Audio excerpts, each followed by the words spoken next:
Greggy Soriano and welcome to another episode of Greggy's Digest. If you're into satisfying cake decorating videos just like this, then please click on the subscribe button and ring a ding ding that little bell to get notifications every time I post a new video. Guess what, you guys? The crust cake is officially back! I seriously have not gotten over the whole crust aesthetic. I am just still obsessed. And we are going to do a 2.0 version of our Under the Sea crust cake that we did a couple weeks back, or a couple months back, I think. And yeah, I enjoy doing that, and I love freehand piping things, and I really wanted to get into the zone and pipe my heart out. So it's summertime, and I decided to do another crust cake, but in a 2.0 version. This version is going to have a different color scheme with more bold tones, with more jewel tone type of greens and blues. There's also going to be different types of fishies made out of buttercream that I'm going to freehand pipe right onto the cake.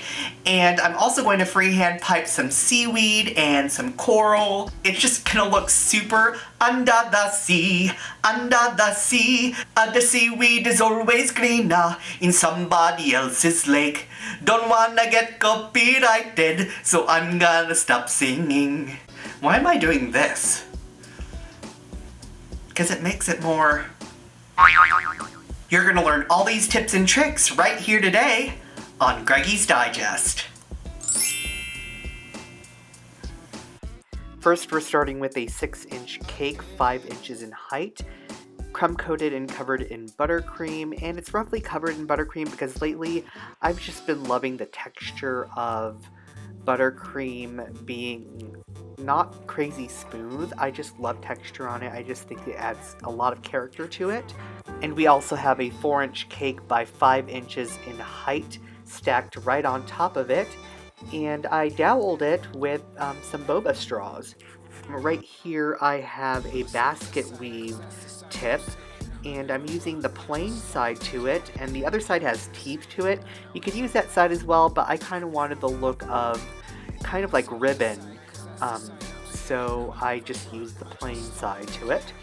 With the number 1 tip in the same color, I'm just adding some detail of little dots in the inner rim.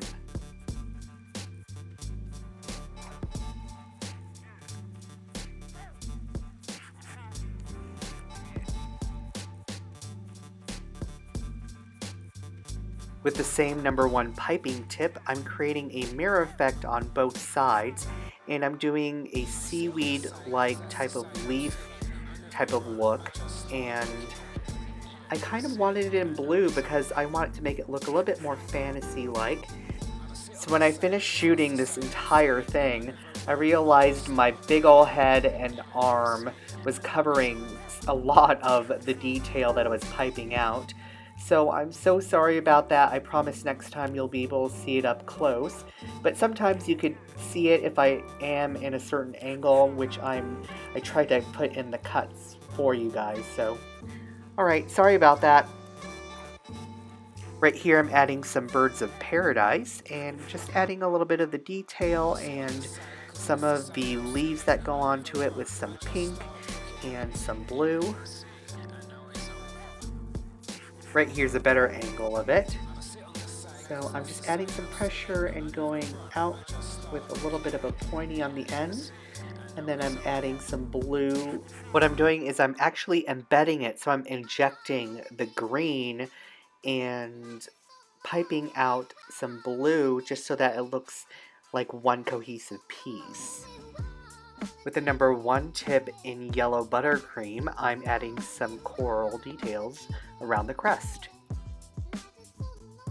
Right here I'm piping / sculpting the body of the sailfish, and what I'm doing is I'm adding some pressure and creating the shape that I want, and I want it to look like it's swimming towards the crest. And we're going to do a mirrored effect on the other side as well.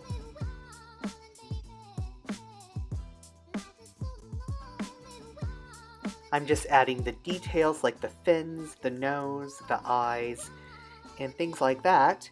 And this is all with a #1 tip in buttercream.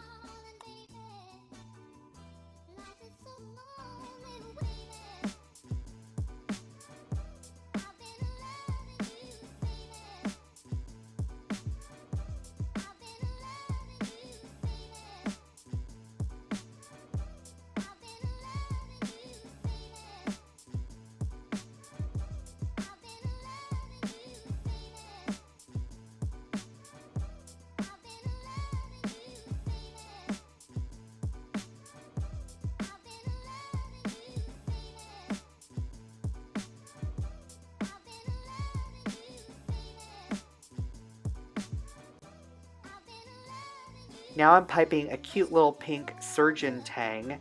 It's really weird that they're called surgeon tangs. I don't really get it. Why are they called surgeon tangs? Like surgeon as in, it's like literally spelled out. Surgeon like I'm gonna do surgery, and tang like the drink Tang / not sponsored by them either. I'm just adding the little details in different colors, adding the eyes. Oh, what should we name her? Right here I'm adding some more coral and seaweed.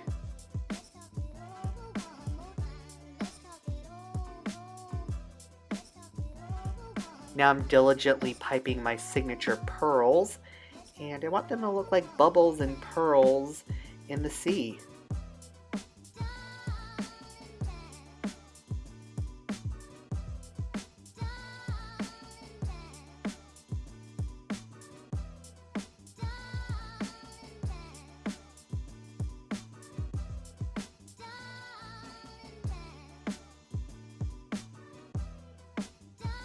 I'm finishing this off by piping a bead border in a #1 tip.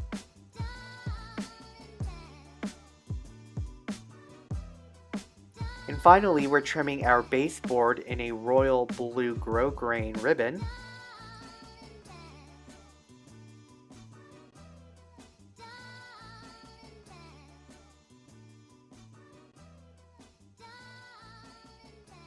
And there we have it, our under the sea inspired sailfish ocean cake.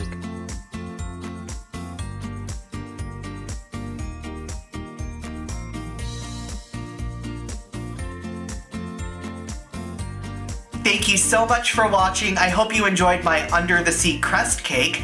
Please support this channel by going to GreggySoriano.com and purchasing a Caker's Crate, which is a monthly box subscription company that'll send you some of my favorite baking items and random obsessions that I have right to your doorstep every month. And comment down below and tell me what your favorite sea creature is and why do you think it's fascinating. Alright, I guess I'll talk to you later. Bye! Click right on my face to subscribe, click on the video to view my last episode on the right, and get your subscription to Caker's Crate at GreggySoriano.com.